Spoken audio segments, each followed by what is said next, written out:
gives me an enormous pleasure to introduce Professor Madiba, who is presenting a paper on multilingualism.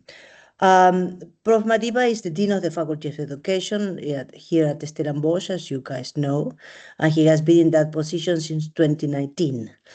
In his previous lives, across the other side of the N2, he was at UCT, where he was Deputy Dean and Acting Dean of the Center for Higher Education Development, and he was also the chairperson of the Senate Committee that took care of the language policy at UCT.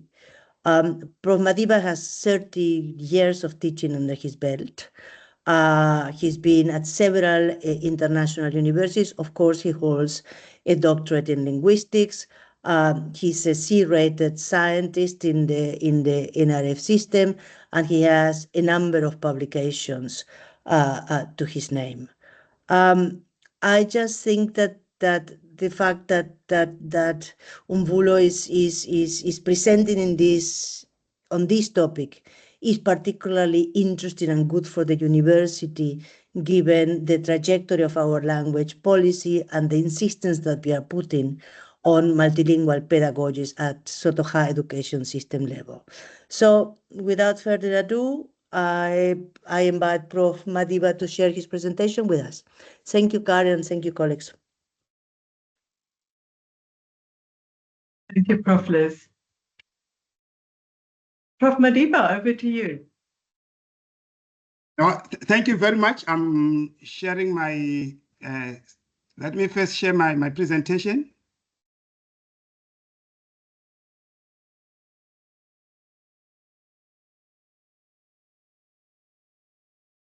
Should be loading up. Yes, you can see it, eh? We can see it. Thank you.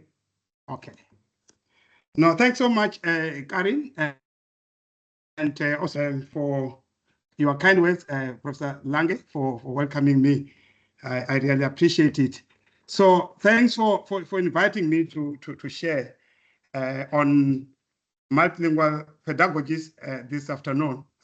So I will be focusing mainly on language, translanguaging, which is one of the very important topic these days. So I will take you through that. I don't have much time. I think I've got more slides than the time that I have. So because of that, I will jump some of the slides so that I could save time. So just trying to move my slides. Okay. So the first, the outline, I will define translanguaging, and then from there, translanguaging pedagogy, and then of course now how do we use translanguaging to promote effective teaching and learning. And then I will also look at give few examples of the project that I did at UCT, and therefore then we will be able to conclude and have question and answers. So let me just start by a background of the challenge, because that's what I was asked. What are the dilemmas that we are facing?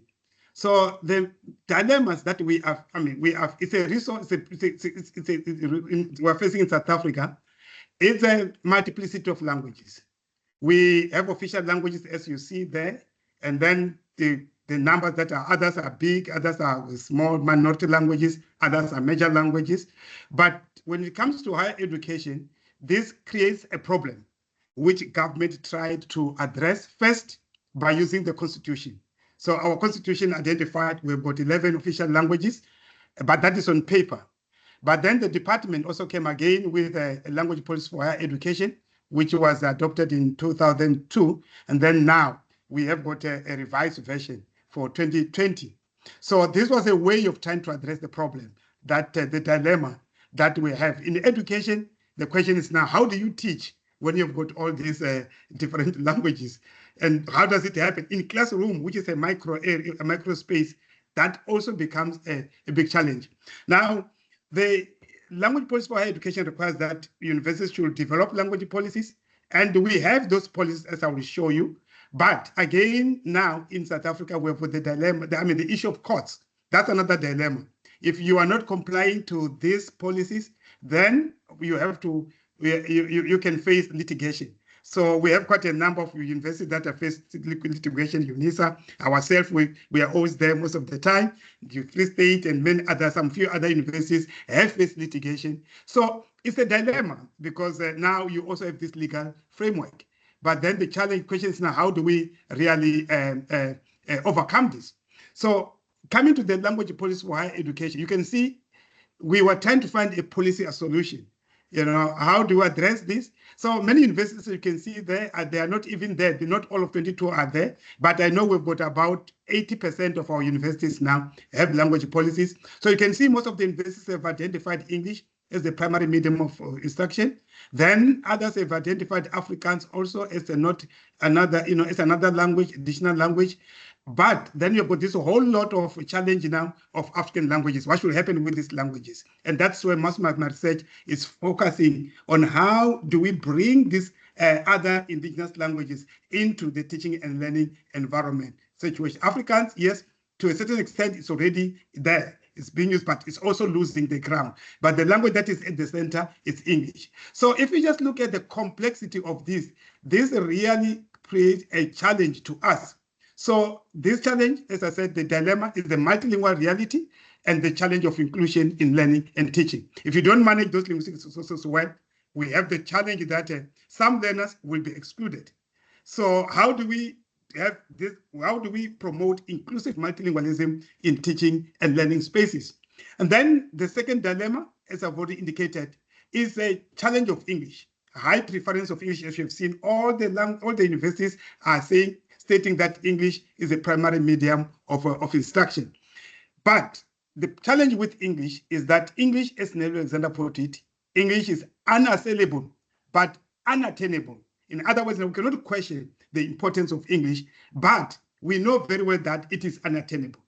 Despite that we prefer English, we try to breathe English, we try to dream English, we know that even myself, it's still a struggle for us to be able to use English in a manner that we can feel that we are satisfied. Then the third dilemma that I've highlighted is the continuous marginalization of African languages. So the challenge has always been, now, how do we develop African language? That's what the policy says. The policy says, for now, we'll use English and Afrikaans as the medium of instruction.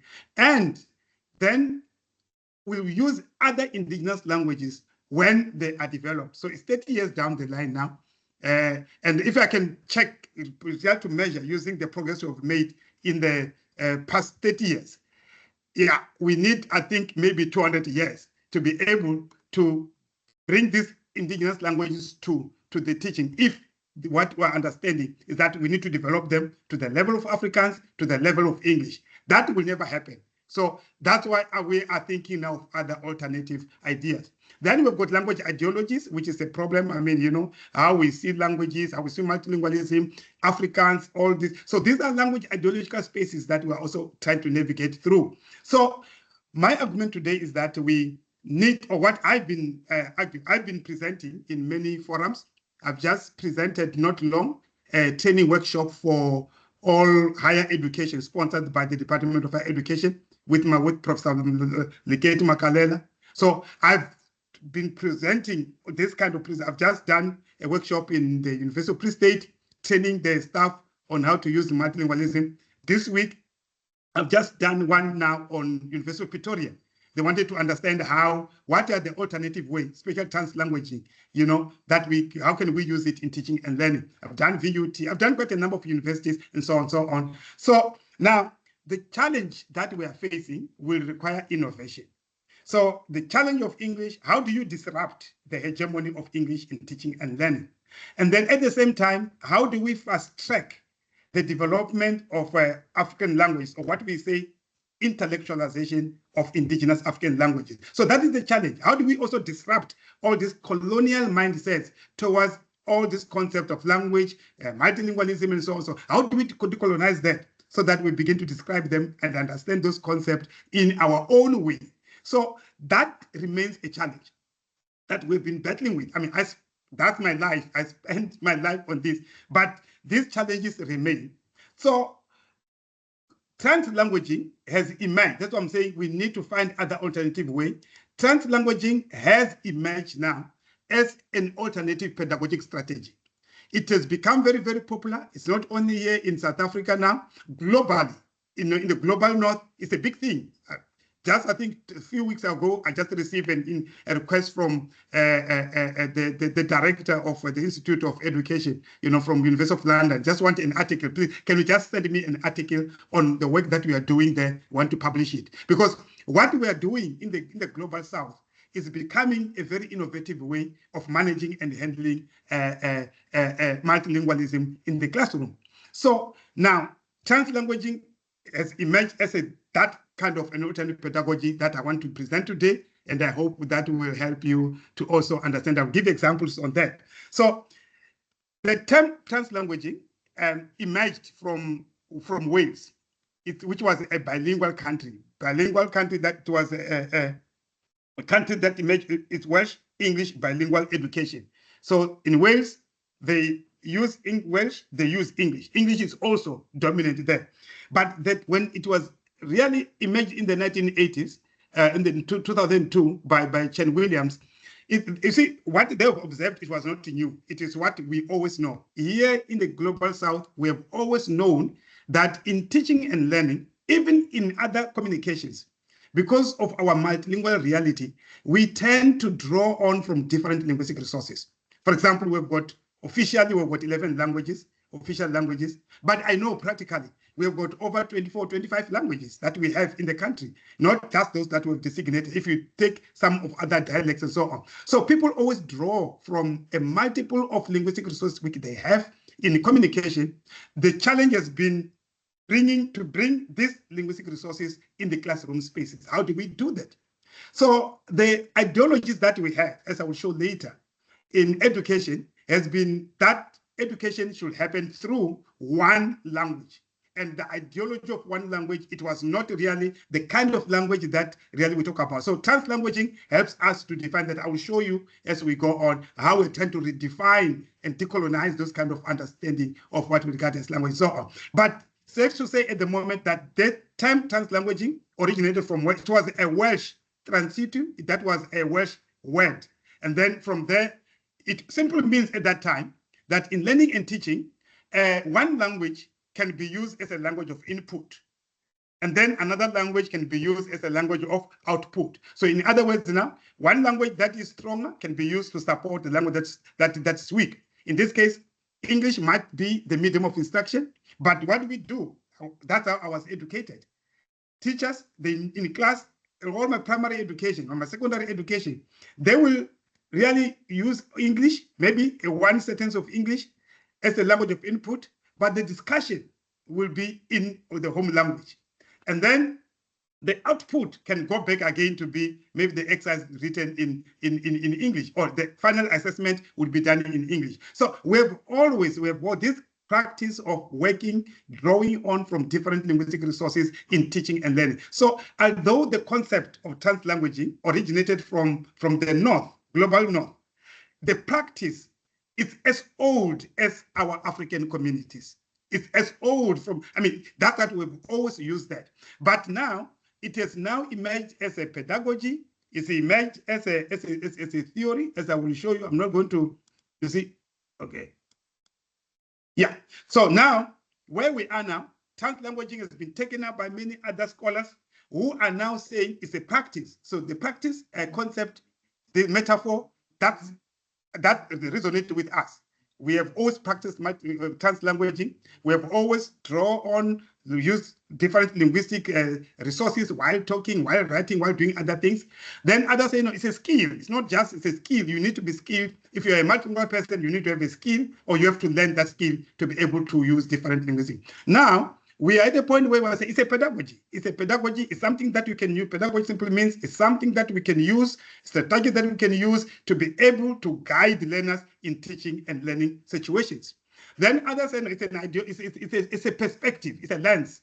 A lens is a way of looking at how languages are used in a particular space.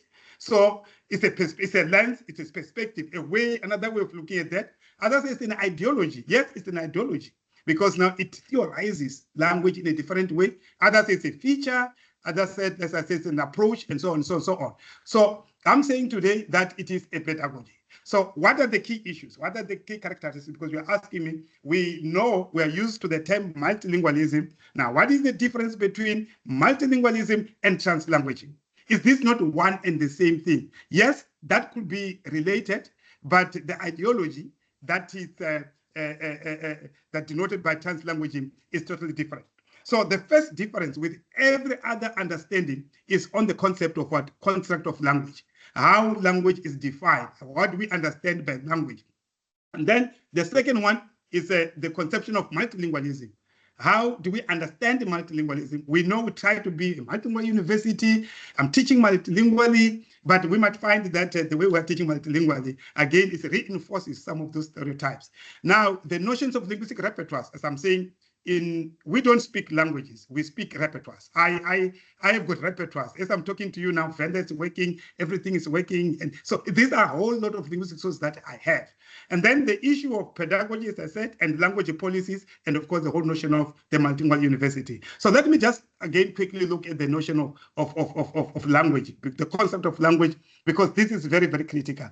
You know, we have shown you how universities have clearly demarcated the functions, identified the languages that are official. Here we've got 3 official languages in the Western Cape: Afrikaans, Xhosa, and English. So the understanding is that these languages are used as that they are discrete entities. They are autonomous systems.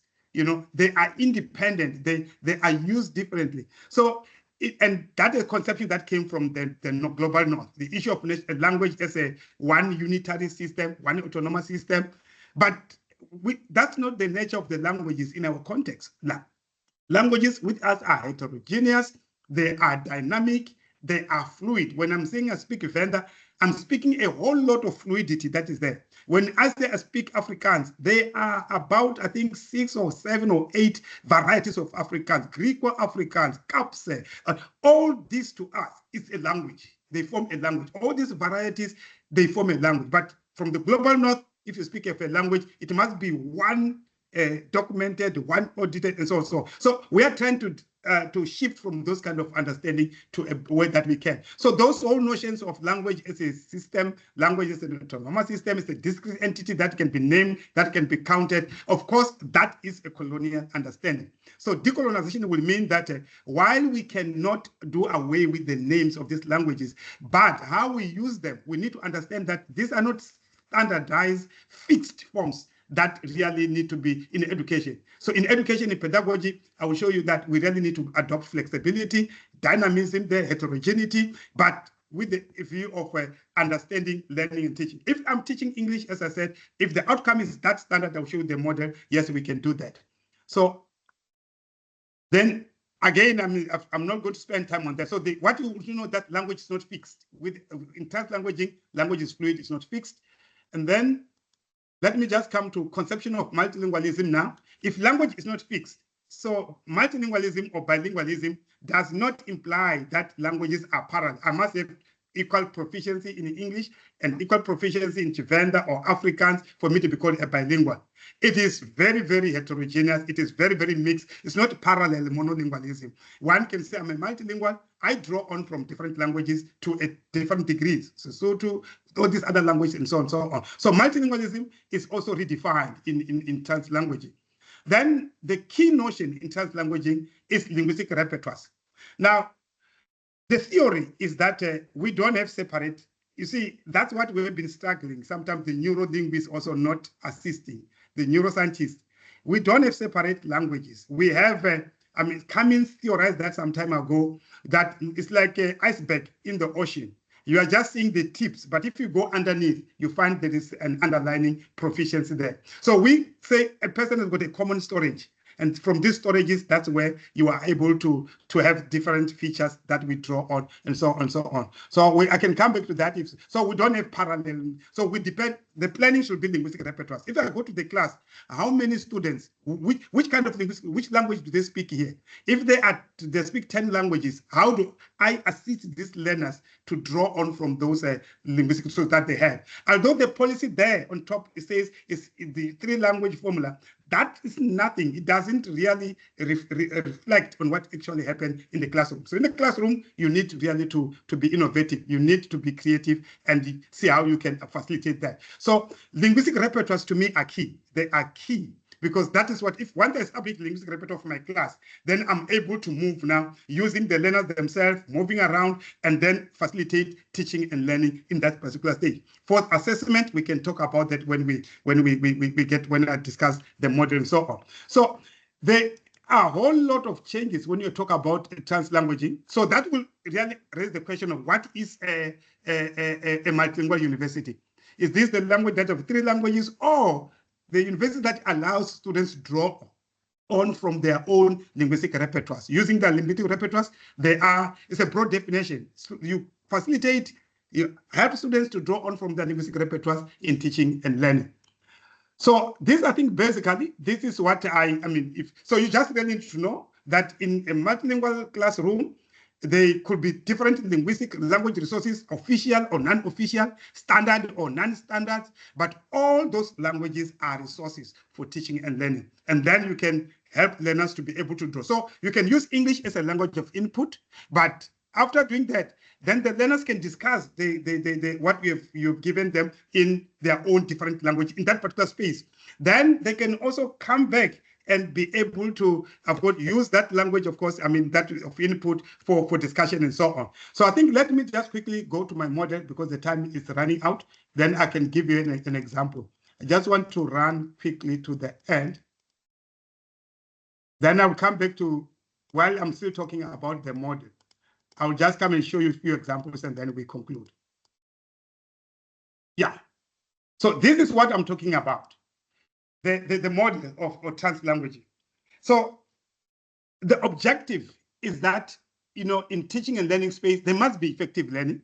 There are many other skills that need to be developed in that space. The 21st skills of, 21st century skills of critical thinking, creativity, communication in that particular. So it's not just only the content. There are all this whole range of skills that will happen. And if it's a lesson in the classroom, you are not just aiming whether they can reproduce the content, they can answer the exam, they can pass, but you are concerned with all the development of the skills. If they're not talking, there is no communication skills that are being developed there. If they're just quiet, sometimes there's no critical thinking that is there. There is no deep learning there. It's just surface learning which is happening there. But once you open up the spaces for languaging, we call languaging is the ability to make meaning using the linguistic resources that is there. So once you allow learners to be able to do that, then they begin now, learning is going to happen. So in this, the model that I'm using, translanguaging model, pedagogy model, is that in the classroom, it's just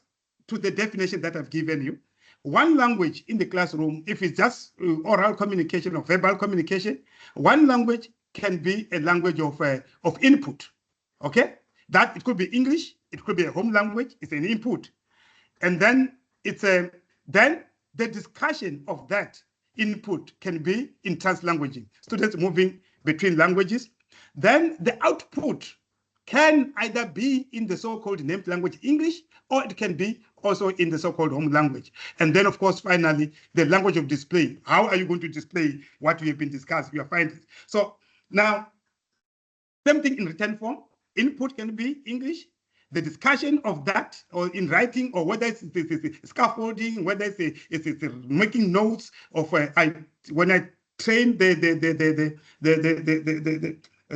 writing centers advisors, I show them how they can use this to scaffold and so on. But at the end, if the idea is that you must come up with an output there, then it could be one. So what you have here, we are arguing one language is a language of input, and then the one is a language of output. But most importantly, that at the extreme end of your continuum, this language of input, the discussion, so it's the part in learning, there is cognitive language of ideas. What are your language of ideas? Is that English, or you want them to draw on from? So we've got, on the one hand, languages of ideas. So these are languages that are faced at the scaffolding, those cognitive development of skills that I've said.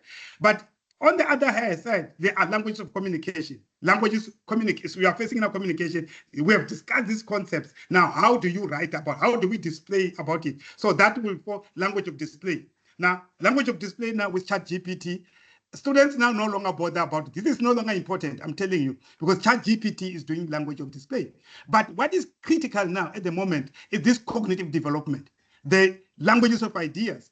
In your classroom, you should know that I've got 5 languages of ideas, depending on the students that are there in the linguistic repertoires. But the languages of communication, they can make a draft, put ChatGPT, will say that we are no longer interested in just the presentation. We are just interested in the ideas that are being generated there. So that is the module that I'm working on. Language of input, language of output, language of cognitive development, and then language of communication, which is just focused really on display. Display, you can get an editor, can edit if it's a thesis, can do all other things, but we are mainly concerned with cognitive development. And cognitive development, that's what translanguaging model is very, very good at.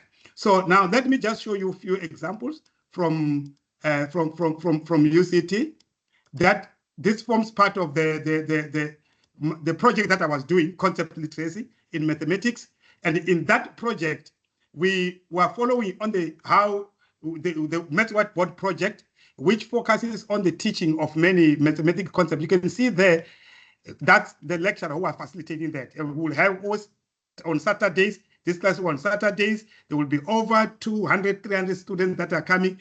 And after the introduction, maybe the concept in English, but then the students, after that concept is introduced, students will go into discussions like this. So that's what I'm saying. The input is English, but the discussion of that concept is what it's in different languages. Although the official language policy, it says the official languages of UCT is English, Afrikaans, and East Coast. But when you go to the classroom, the interactions, those things don't work. Students are using different linguistic resources as they can. So you can see the concept that they have, limits, differentiation, and all of those things. In fact, before this, I went to the Faculty of Science and say, I want to implement multilingualism. And the dean told me that, no, we don't need multilingualism here. We need, if you can introduce academic English academic literacy. Academic English literacy, that's what we want.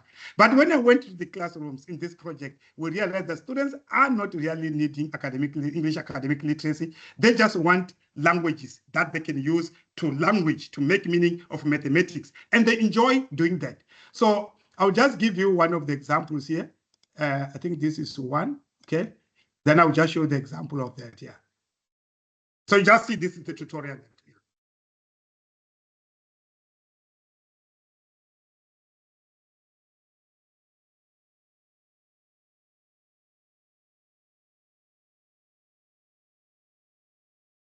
I don't know, it seems like it's hooking.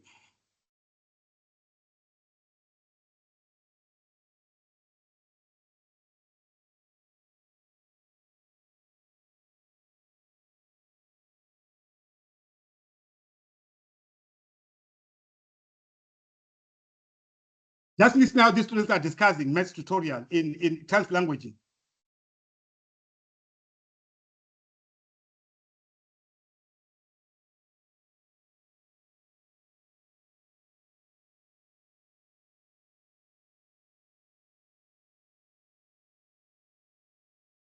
It's nice. It's nice, yeah.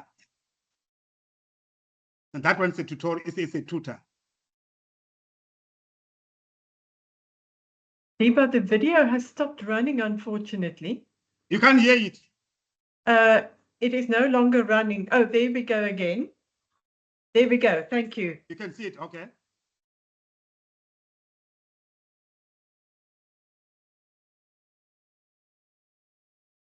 So listen to the word Gibile. We've done it. We've finished it. Look how they're placing themselves.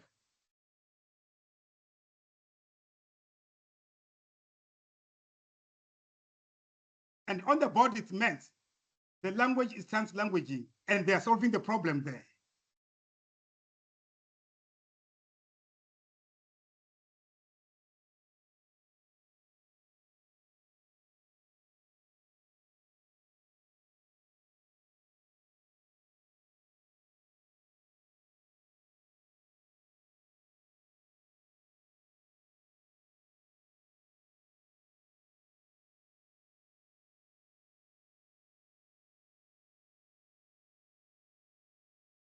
That one is a tutor.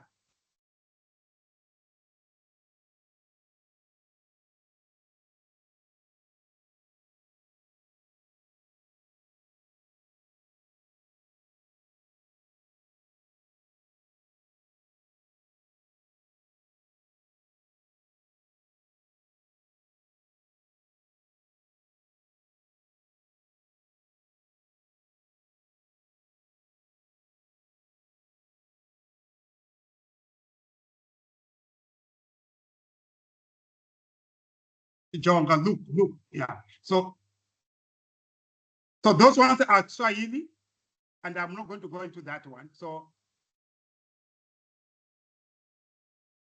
it's very interesting because the next group, it was Kiswahili, and they were studying, doing maths in Kiswahili, translanguaging, including Kiswahili. I observed them for a couple of weeks. They were still doing Kiswahili, and the language policy of the university never said Kiswahili, but students are drawing on from that. So what you will see, this is the nature of the text. Red is in it. You see, you can see the combination of the text going on and on. I didn't put all the whole text there, but there's a mixture. There's a mixture of this English there, but this is Xhosa and English, Xhosa and English. So we call that kind of a language, that is translanguaging. They are drawing on from different linguistic resources and so on and so on. So same thing, I mean, this is, I think, a vendor. Yeah, this is a vendor. They're using Asian vendor, same group.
So just in the interest of time, I will just stop them there. But I think I've made the point. The point is the question that we have. How do multilingual students learn? Do they learn through one language, or they draw on from their different linguistic resources? And these students, not that they are deficient, they speak English very well. You know, when the lecturer comes, they know what to say, they ask questions in very good English. But when I ask them, why are you using language this way? They say it's for comfort. You know, we feel comfortable when we are using language that way. And sometimes they will work the math problems and finish before the other groups that are using English or another language. So we call these groups bus groups because there's a lot of noise. You know, students are learning math. They're doing math. They are not just trying to memorize math and so on and so on. So this whole thing was exercise that I did. I'm not going to show you more examples. It was very, very successful. Even those tutorials, if you look at this model, they come back to this model. You still have all this informal, whatever, non-standard formation. If the outcome is to have a standard kind of a text, you will have it. But for maths, my question is, what more do you need? If the students have solved the problems, they found the solution, the lecturer is checking, say, oh, you got it. You finish your work, your worksheets, you can go home. So they don't need any other thing. They're able to work math expressions. They are doing all those things. So they don't need any academic language, what needs to be there. All what they need is to be able to have the ability to make meaning, to make sense. So with maths, I did some for economics. Economics, yes, we must say they need to write a good essay. We have stages of this model, how you can implement this stage in this model in economics. I can show you the videos that we moved students from here to here to here, and to a point where they are able to produce good formal tutorials that are in economics register, language, and so on. So let me just conclude because time is gone now. So in this presentation, I was just trying to show you translanguaging pedagogy, how it provides an alternative pedagogic strategy in multilingual context. So first, this strategy resolves the tension that is often observed between students' heterogeneous life world reality and institutionally maintained ideal of single, holistic, and unitary language, which tends to exclude students' existing linguistic resources which they bring to the academic learning environment. So secondly, translanguaging allows multilingual speakers, so students, to intentionally integrate local and academic discourses as a form of resistance, maybe sometimes reappropriation, sometimes maybe a transformation of academic discourse. The vendor met students. The concept they were using there of numbers, it was not the English concepts. They were using concepts, the counting system of the Chivenda system, which is basically based on the notion of counting cows. So when they reach to 8, for example, to 8 is maro. Maro is a number of cows that are used, for paying lobola. Then 9 is tahe, which means now you are counting in reverse. We are 1 short to make it 10. 6 is rati. We are crossing over. Now, those are rich concepts. Those are rich concepts. It's not like 1, 2, 3. So when they are using those numbers, you can really see how they are able to make more sense than just using the numbers as we know them. We are just counting. To them, numbers means a lot when they are using that. So students use that sometimes as a form of resistance, as a form of reappropriation, of course, decolonizing strategy. Now, translanguaging also give them a voice. A voice, you can hear they are able to speak. They are able to engage critically, with academic concepts rather than learning by definition. Then, of course, finally, it deepens. It provides them with deeper and fuller understanding of subjects. So this can happen to any university. So when I'm in the university in the Free State, I show them how they can integrate this with Sesotho. Here, we are working with English, Afrikaans, and isiXhosa, but there are more Sesotho-speaking students here at Stellenbosch than the isiXhosa. So it doesn't make sense just to say you are confining your classroom within to the discussion using only those minority languages. So your classroom, a lecturer needs to you formulate your own language policy at a microstructural environment, depending on the linguistic resources of the learners that are in that particular classroom. Then you will see that class becoming viable, becoming engaging, students become more critical, and so on and so on. Then assessment is another thing. At the moment, assessment is still mainly done in English, but it can be translated. Here, of what is Stellenbosch, we translate. Most of the question papers are translated into Afrikaans, which of course will privilege African students only, the other students might not. But the learning experience is transformative. It's transformative in the sense that it gives students a voice.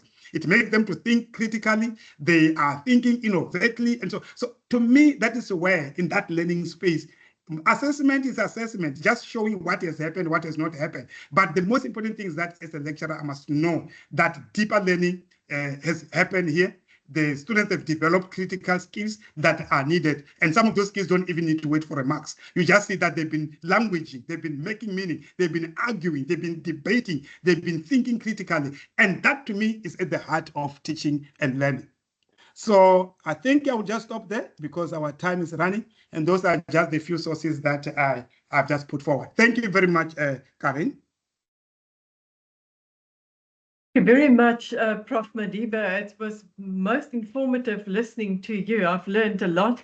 I'm sure everybody else has as well. So, lots of hands applauding. Thank you very much for that. As you say, the main question that you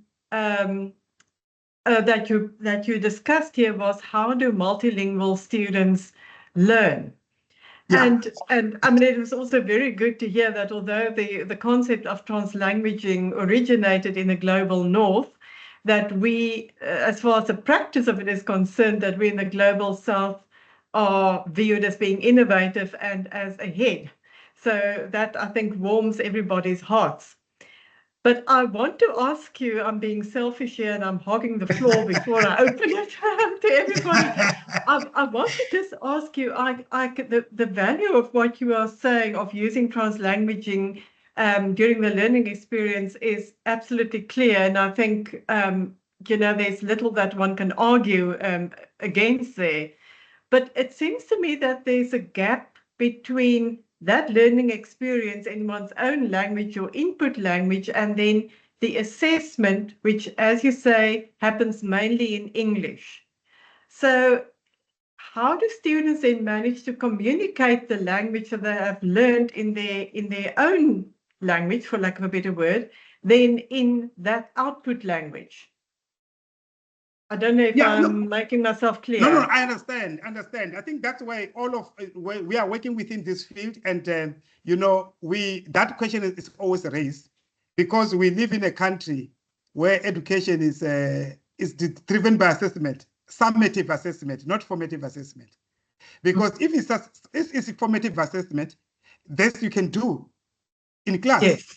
Even if you don't speak, I mean, you are able, for example, all those, I can see how many students are able to apply these concepts, how many exercises have they solved, and so on. So I can leave the class knowing, you know, these students are able to do these math problems, they are able to do that. But because of the weight of a summative, which is very unfortunate, then you need a language to assess that. So that is where we are. Of course, it's still a problem because now that will mean, should Stellenbosch now prepare all the assessments in all the languages of spoken by students here? It's not possible. UCT, when I was there, there were about 51 languages spoken by students coming from over 100 countries. So there's no way that if you want to do it for students, it is going to work. But if you want them to do it, to use their linguistic resources, you don't need anything. You just provide space. Like I'm saying, those groups, you hear Sitsonga, you hear some of the dialect that I've never heard, you hear Swahili, so students are using their own resources, which I don't need to hear everything as a lecturer. I mean, I just want to make sure have they got the math problem right or wrong. How they got there, have they followed all the steps there? That's what the lecturers do, even the tutors do. They just look at that. So formative assessment is not a problem. That will be done. So where we have this emphasis on formative, summative assessment, which of course at the moment we are saying where you can translate. So unfortunately, there's no way that we can everything can be done using translanguaging. But if I speak several languages, there's no way that I cannot read what a student has indicated. I can make sense. This student has got the gist. But some lecturers are monolingual, and for that, the students of the system. We have got more monolingual lecturers and professors than the students, who most of them now are multilingual. So the students of the system. So that's why we have to draw on maybe from translation, we have to draw on from other things and so on, so on. So I agree with you, that's remain a problem. But I'm satisfied if I see learning has happened. There is languaging, vocalization, students are doing all those things. I think to me, those are the kind of critical skills that we want rather than just marks. So I think it's a change of thinking, you know, on how we think about assessment and so on. But definitely it would be nice if every student can get assessment using the language. But remember, students also argue they don't want this deep rural area, COSA or what. They want what I regard simple phonetics. Phonetics are registers, are not everyday language. These are registers. The way of speaking in health sciences, the way of speaking in economics, the way of speaking in math. It's not what everybody is speaking outside there. So we call them registers, and that's what we need to develop in African languages. It's really the different kinds of discourses that need to be developed. Yeah. For the different environments, yes. Yes. Yeah. Thank you very much for that. Colleagues, your questions are welcome, or your comments to Prof. Madiba. Okay, I don't see. Let me see if there's anything on the chat. Doctor, it's just like it's quiet in the house. The chat is quiet, but Dr. Sijadu has got her hand up. Zameka, over to you. Thank you, Prof, for this wonderful, amazing presentation. I think if I remember very well, it was in 2010 when I saw you presenting on translanguaging. I was still a teacher in East London, and the Department of Education invited you to come and speak to us about multilingualism and how it can be applied in our classrooms. So you come a long way with this I'm aging, you need to. Yes.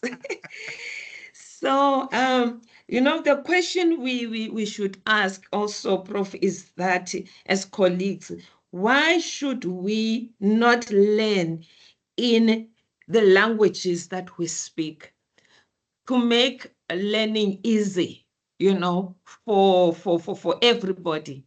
Why should we not learn? Because when we are learning in the language that you are speaking, it becomes easier to understand that. Think of English speakers, you know, for them, it's so easy to access all this great academic knowledge because it's already in English. You know, so translanguaging really, it makes learning accessible, knowledge accessible, you know, for us and for our students. And it also strengthens culture, as like you have shown us and applied, that, you know, cultural knowledge and values are also strengthened. I apply translanguaging in my classrooms because, fortunately for me, where I'm applying it mostly is with Xhosa mother tongue speakers. So it's very, very easy to apply. The reason that I am able to apply it is because the theories of language that I teach on are in English, like language and gender and humor, you know. So I'm looking at how language is used in social context and all of that. So we take these theories which are in English, and I'm looking at the model that you have used. You know, I teach them, I present them in English, and also explaining some terms in isiXhosa, and then I give the students time to discuss these theories. And it's so amazing that you just sit there and say how rich isiXhosa is in academic concepts, in breaking down these academic concepts and make it easier for them to comprehend them. And then when we do now tasks, when they have to submit a task from that, I still allow them to write in both languages. Maybe say that according to Lakoff, and then they explain it, they discuss it in the language in isiXhosa. And the most wonderful thing is they apply it in their everyday life. The application of it is in isiXhosa. In isiXhosa. Then, Prof, I want to hear from you from that model. The lower part, I'm sorry, there's something I didn't catch it. I didn't. I think there's a gap. It's something I missed. How do you put them together? I see that there are arrows that links them. The upper part and the lower part. Yeah, you see, look, the upper part simply means you can, if it's just like oral, verbal communication, sometimes just discussion in classes, because that's what people say.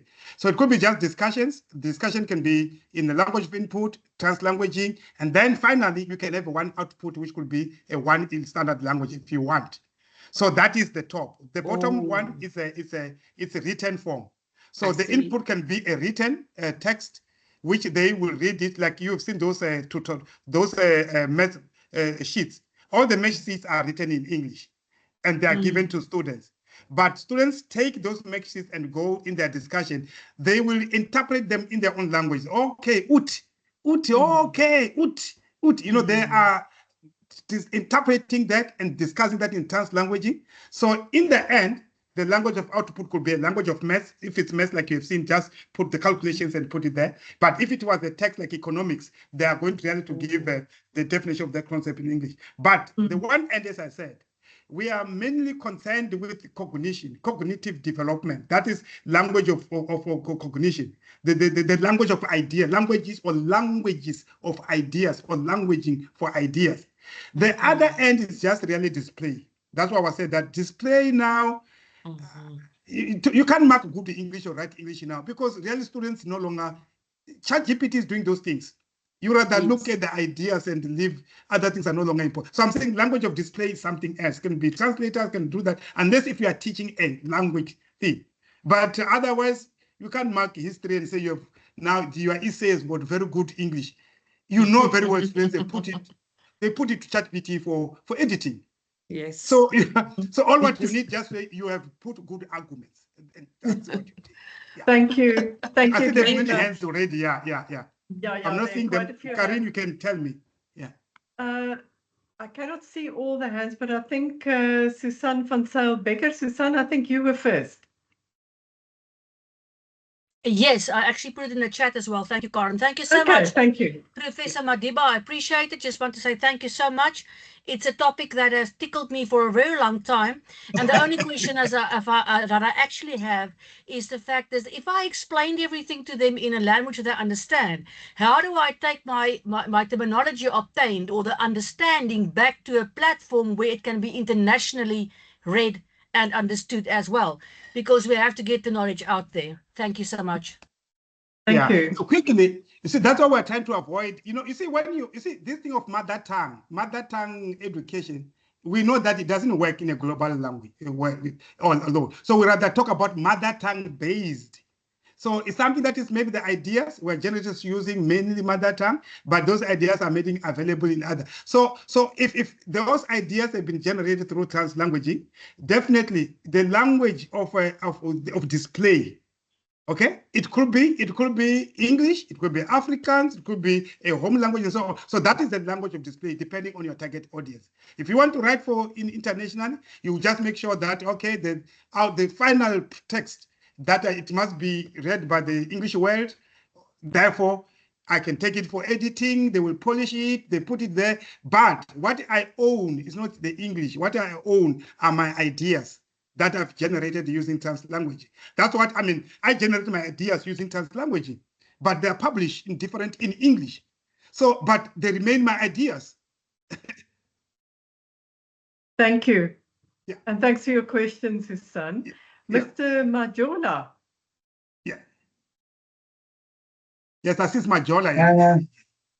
Thanks a lot, and thank you, Prof, for the presentation. Such a wonderful experience, and I think in addition to mainly using language in class for purposes of allowing students to draw from their registers, I think it also takes an institution to actually rise above all and invest resources, because I have been marveling at how the Department of Politics at Rhodes University is not only allowing students to write their exams and assignments in isiXhosa, but they are in a project translating textbooks, translating reading material. So they've gone beyond simply translanguaging orally during the class, but also investing monies into making sure that students from other cultural backgrounds are represented from a language perspective. Thank you. Okay, thanks so much. That's a very good comment. I mean, I know Rose is doing a lot of work. Yeah. Yes, wonderful. I think we've got time for one more question, and I saw my colleague Sim Ntwasa's hand up. Sim? It was a wrong press. I wanted to put a thumbs up, but great presentation, Prof. Okay. No, your thumbs up is welcome. Okay, thanks, Sim. Erica, over to you. Thank you so much, Professor Madiba. I must say, I am a convert. I belong to your church of translanguaging. Amen. But I must say to you that even for me in my research, you've just told us that, although the concept itself comes from the north and the real practice happens in the south, the reality is when you are in the classroom and even in the workplace where I do some of my research, is that when translanguaging happening, there is a lot of pushback from your traditional structures because they say you dilute the language proficiency, you risk, let's say, fragmenting the learning process that so the institute itself also resists the type of thing what you do, and the worst of it that people say, if you hear all these languages and how people are using it and they really getting to understand concepts and explain things to each other and get a job better done, people also view it as linguistic chaos in a sense, because they're not used to all these languages being spoken and that people actually work within that environment. So what would your pushback be for people like us who are out there and we're doing this? But what would you say? What would help us if we hear these concerns and some of them are very real? How do we then continue to push forward with translanguaging in the classroom, but also outside of the classroom in the real world where it has such value? Yeah, look, you see, I sometimes it's an issue of pedagogy, how teaching is done. Someone who believes that teaching is instruction, okay? It's instruction, banking. I stand there, I've got 700 students, so that means I have to dish out the information. I have to instruct the learners. So that person has got a problem of teaching and learning because it's a pedagogy. Because now your pedagogy requires you to be the only one communicating. But if my really pedagogy is that I get to the class, here I am, it's a concept, it's math, it's a what, students will do the rest. I will do 10%, okay? So 90% can be done by students. 80% can be done by the students. Now, if it's done by the students, why don't they do it in the kind of language that they can? Whether it's a school context, whether it's a university context, let learners learn by doing, learn by speaking, learn by acting, and so on and so on. So I think it's a pedagogy thing. But if you can really show when I was at UCT, the biggest challenge was that Black students don't speak in class. Yeah. They sit at the back, they don't talk, they speak in chorus, because they are afraid. So when I check, they say, no, we are not so sure about our accent. Because if you speak, other people will laugh at you. Yes. They will say you've got a hardcore, it's Venda, core accent, it's Zulu, Zunglish. So they will be named and so on. But when you democratize the space that you draw on from your linguistic resources, so learners, they take control of their journey. So I think if parents can just come and see how learners learn through English. When they are quiet, they are looking there, and how learners learn when the space is democratized. Kids are talking and that and that. If you want to teach them English, let them teach them English. Let's not use every subject as a means of teaching English. Let's teach them good English, and we have seen that the more they develop cognitively. Now, remember, you want to develop your meta-linguistic skills. Those skills are transferred. Kids who are trained well in the so-called translanguaging and so on, they end up becoming very good English speakers because they just change the channel. Meta-linguistic skills have developed. They just really do the language of display. If it's speaking, they will speak that. If it's writing, they will write. They will give you that in writing. So I think the onus is in us to show and display the advantage of this kind of approaches without saying that it will disadvantage English. So it's not English or, it's that we learn English, good English through translanguaging. Yeah. That's how I learn English. That's how I learn English. I was never taught by an English speaker. I learn English through translanguaging. Today, I'm speaking English. Might not be good, but I'm speaking English.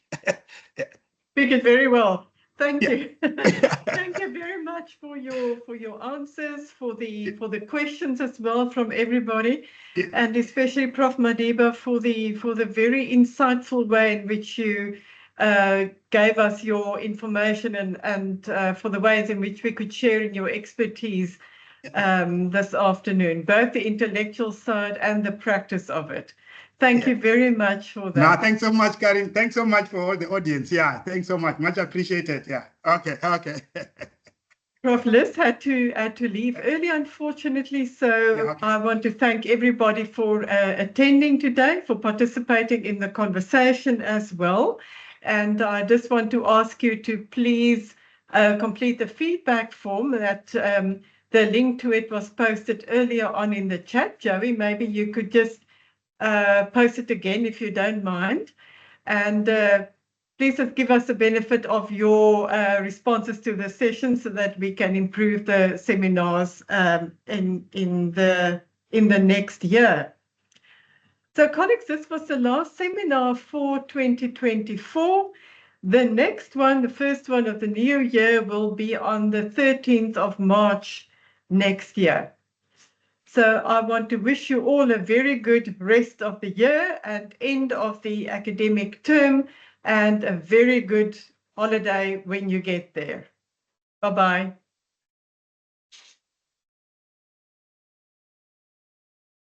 Thank you, Karen. Thank you.